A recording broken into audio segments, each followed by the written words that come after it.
আপনার কি বিভিন্ন গাঁঠে গাঁঠে ব্যথা হচ্ছে এবং সকালে উঠে দেখছেন গা হাত পা জড়ো জড়ো ভাব লাগছে?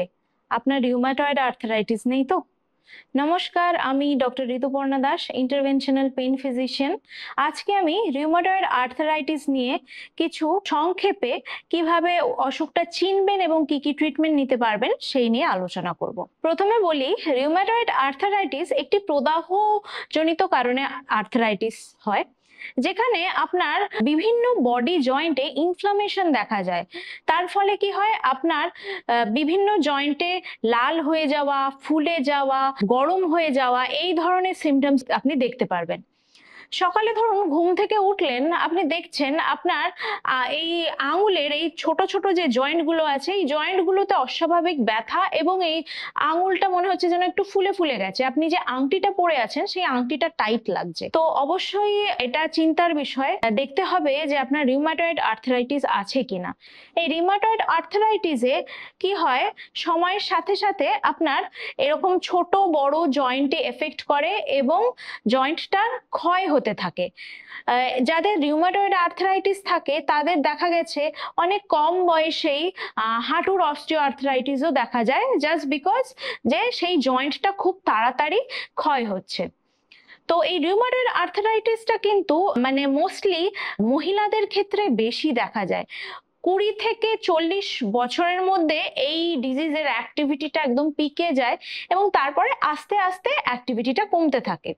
পুরুষদের হয় না সেটা বলা ভুল, কিন্তু মোস্টলি মহিলারাই দেখেছি এটাতে বেশি এফেক্টেড হয়ে থাকেন। জয়েন্ট ছাড়াও এটা কখনো কখনো চোখ, কিডনি, লাংস, এমনকি নার্ভেও এফেক্ট করতে পারে এই রিউমাটয়েড আর্থ্রাইটিস। রিউমাটয়েড আর্থ্রাইটিসে অনেকটা কিন্তু জেনেটিক প্রিডিসপোজিশনও আছে।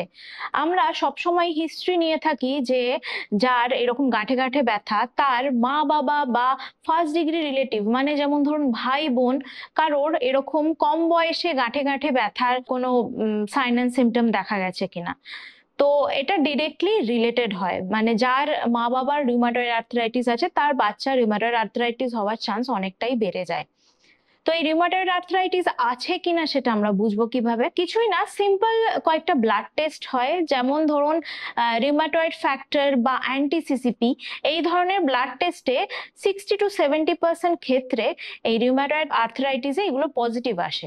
কিন্তু এই টেস্টগুলো যদি নেগেটিভ আসে, এমন আমরা বলতে পারি না যে রিউমাটয়েড আর্থ্রাইটিস নেই, তখন সেটা সেরো নেগেটিভ আর্থ্রাইটিস বলা হয়। এর ট্রিটমেন্ট কি হতে পারে? ট্রিটমেন্টে আমরা যখনই আমাদের গাঁঠে গাঁঠে ব্যথা হয়, আমরা প্রায়ই ওষুধ দোকানে গিয়ে কিছু ব্যথার ওষুধ আমরা কিনে খাই। এই রিউমাটয়েড আর্থ্রাইটিসে কিন্তু এই ধরনের ওভার দ্য কাউন্টার যে ব্যথার ওষুধ, মানে এনসেড গ্রুপ অফ ব্যথার ওষুধ কিন্তু খুব ভালো কাজ করে। কিন্তু আমরা একটা ভুল করে বসি যে ব্যথাটা বাড়লো, কিছুদিন ব্যথার ওষুধ কিনে খেলাম, সেরে গেল, আবার কিছুদিন বাদে দেখছি আবার ব্যথাটা বাড়ছে। এইভাবে প্রতিনিয়ত আমরা প্রচুর ব্যথার ওষুধ খেয়ে ফেলি এবং তার ফলে কিন্তু আমাদের অনেক রকম এই ব্যথার ওষুধের জন্য সাইড এফেক্টে ভুগতে হয়।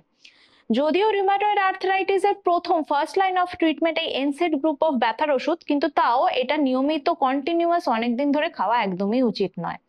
এখন আরো অনেক অত্যাধুনিক ট্রিটমেন্ট বেরিয়ে গেছে, যেমন ধরুন ডিমার্ট গ্রুপ অফ ওষুধ, যেখানে আমরা মিথোট্রিক্সেট বা সালফাসালাজিন গ্রুপ অফ ওষুধ আমরা দিয়ে থাকি।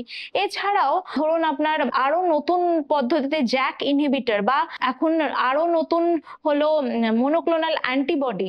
যদিও বা এই মনোক্লোনাল অ্যান্টিবডি একটু খরচ সাপেক্ষ ট্রিটমেন্ট, বাট এটা যদি খুব তাড়াতাড়ি এই রিউমাটয়েড আর্থ্রাইটিসটা ডায়াগনোসিস করা যায় এবং এই ধরনের ওষুধপত্র স্টার্ট করা যায়, তাহলে কিন্তু আমরা অনেকটাই হাড় ক্ষয় আটকাতে পারি এবং একটা পেশেন্টকে সুস্থ স্বাভাবিক জীবন ফিরিয়ে দিতে পারি। যদি গাঁঠে গাঁঠে ব্যথা হয়, সবসময় আমাদের দেখতে হবে যে সেটা কি কারণে হচ্ছে।